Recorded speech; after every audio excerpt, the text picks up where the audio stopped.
this scene and the simple manner in which we photographed it and let it speak for itself, with no dramatic angles, no need to try and pump up the moment, no struggle against the material. We just let him play it as simply and as truthfully as possible. Harvard, Bellevue, Johns Hopkins, places like that. I see.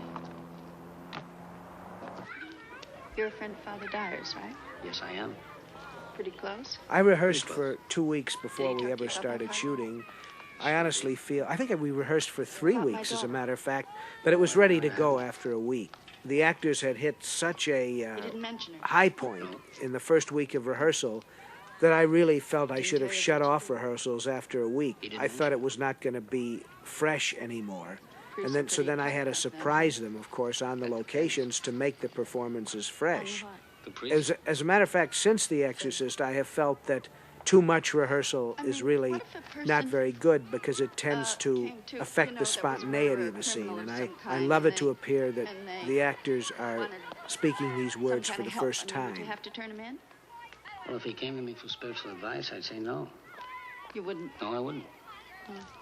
But I would try to convince him to turn himself in. Uh-huh. And, how do you go about getting an exorcism? We didn't really shoot in continuity. We had to shoot everything that we were going to film in Georgetown, all of the exteriors and even some interiors that were done in Georgetown. They were all done together.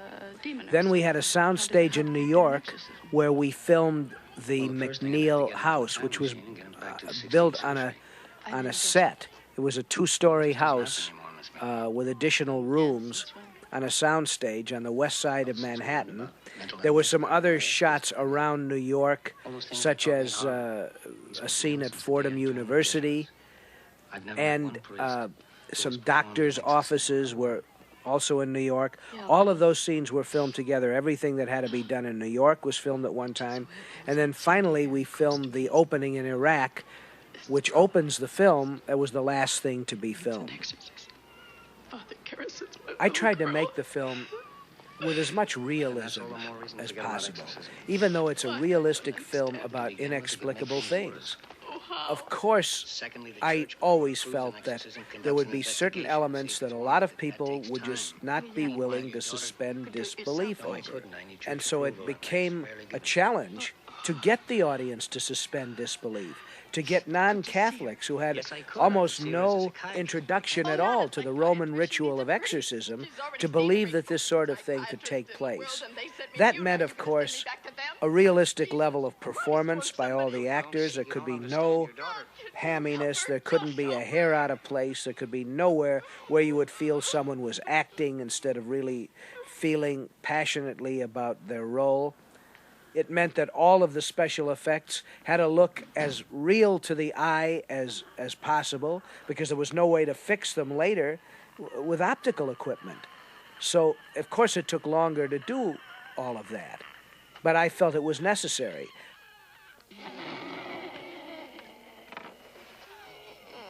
It wants no straps.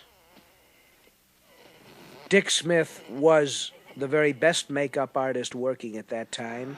He's now the dean of all makeup artists. There was never any second choice. If we didn't get Dick Smith, I didn't know who we were going to get to create this makeup. Hello, Reagan. It was a period of months of pre-production to try and establish the demonic look. And I don't know, Dick must have showed me a half a dozen or more different approaches, all radically different. And it seemed to me that what I was allowing to happen was letting Dick do a kind of monster makeup look. And when I saw it, it was, of course, brilliant, but it had nothing organically to do, I felt, with her character. And as I was looking at Dick's makeup tests, I realized that what happened to the little girl demonically has to come from within the story itself. What do I mean by that? I mean that, for example, there's an early scene that shows her masturbating with a crucifix, cutting herself with a sharp-edged metallic crucifix. And I decided to suggest that she had cut her face as well, and that the distorted makeup and scarring was going to come from what she had done to herself, and that this scarring would get worse during the course of the film. The gangrene would set in, that her face would become not only scarred but discolored. And once I came up with that idea, Dick then went out and he got a lot of photographs of burn victims, victims of facial damage, all from medical research books. And we then came up with this approach that whatever had happened to cause the appearance of a beautiful and healthy 12-year-old girl to become a demonic monster was going to grow out of self-inflicted wounds that get worse and worse as the film progresses. And then, of course, we decided we could take certain liberties with that. We felt it was better if her eyes became discolored. And then Dick matted her hair so it looked like her hair hadn't been washed for a long time and was dirty. And we built upon that concept.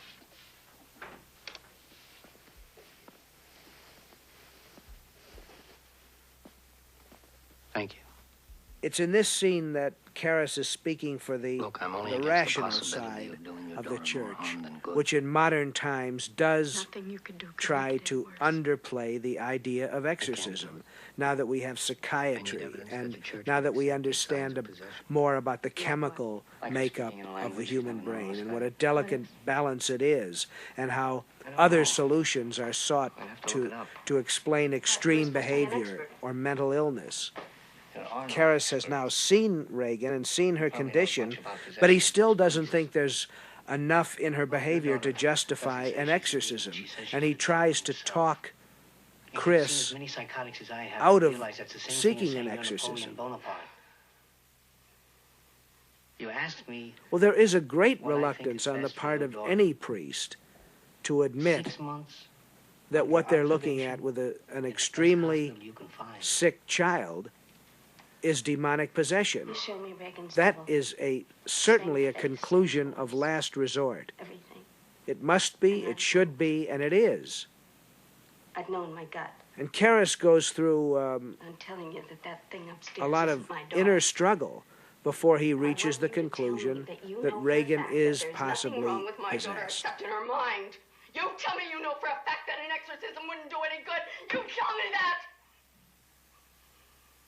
If there is any rhyme or reason to Regan's possession, it's to test Karras's faith.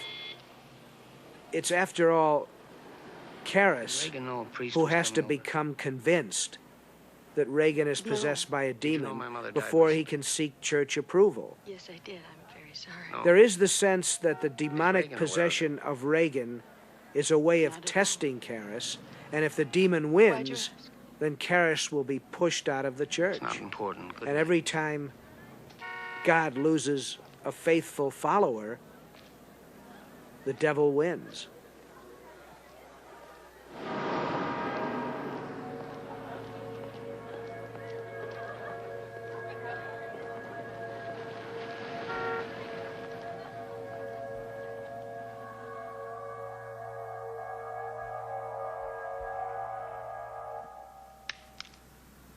Broke the bread, gave it to his disciples, and said,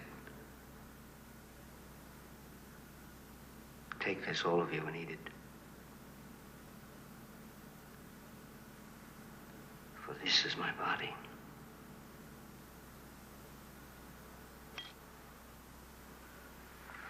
When the supper was ended, he took the cup.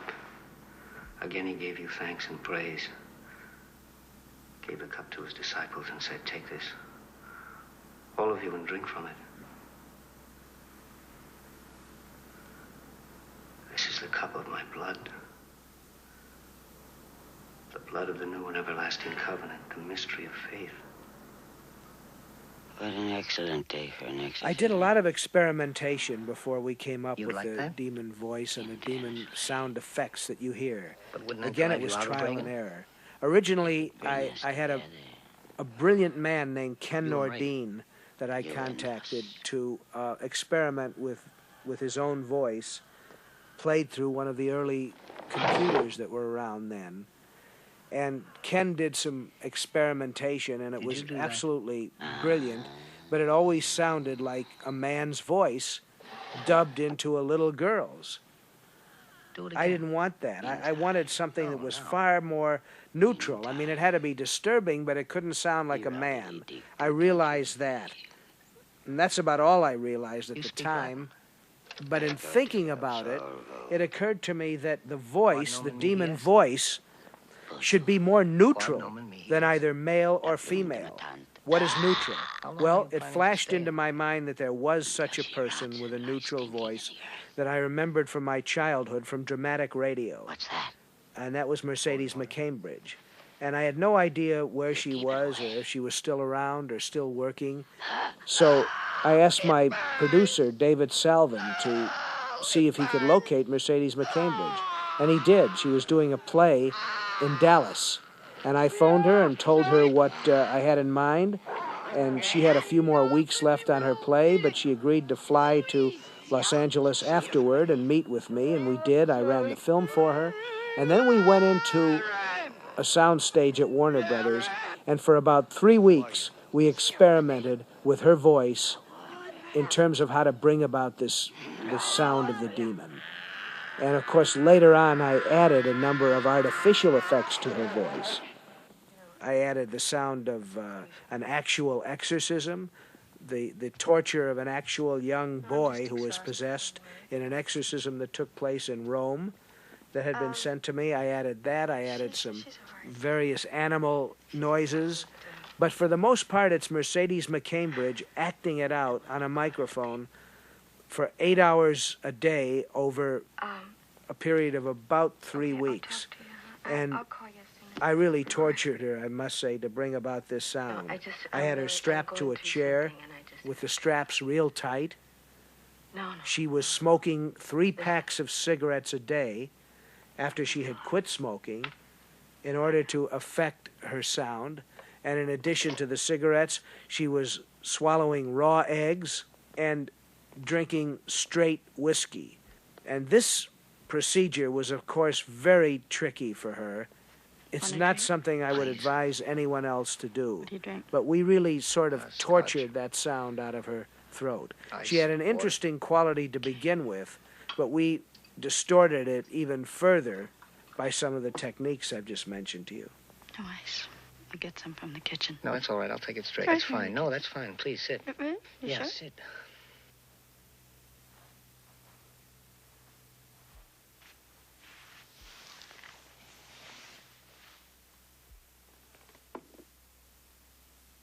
Owen Roisman and I started working together on the French Connection.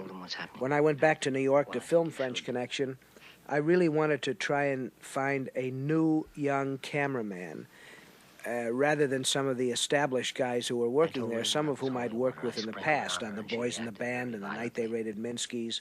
A good friend of mine at the time was a man named Dick DeBona, who ran General Camera, where we always would rent our camera and lighting equipment. And Dick was a good guy and a friend of mine, and I remember asking Dick if he could recommend any of the newer young cameramen. He recommended Owen, and he said, let me set up a lunch for you with this guy. He's never really done a feature, but he's done a lot of commercials, and they're very good, and he has a unique kind of vision, and he's a young guy. He's 31 years old.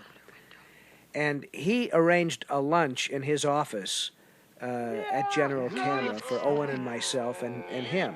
And he cooked the lunch. He's a very good Italian cook. And he made us a lunch, and I met with Owen, and I liked him. We spoke for a while. I told him the style of French Connection that I wanted, a total documentary realism, using a lot of natural light and handheld portable equipment. And Owen said, I love that. I think that's a great idea. And I said, well, fine, let's go. You got the movie. I told him right at that meeting. He said, well, don't you want to see any of my films and my commercials? And I said, no, I don't need to see anything. I trust you, and we agree on the approach, and as long as you follow through with that approach, you're going to shoot the picture. So we made the French Connection together that way, and he had a wonderful crew, and obviously the results, I think, were excellent. And so a year later, when I came around to doing The Exorcist, I called him again and asked Owen to light The Exorcist. And of course, the problem there was completely different from the French Connection. The Exorcist had to be carefully lit. The lighting had to be extremely controlled. And except for the exteriors, the interiors had to have mood.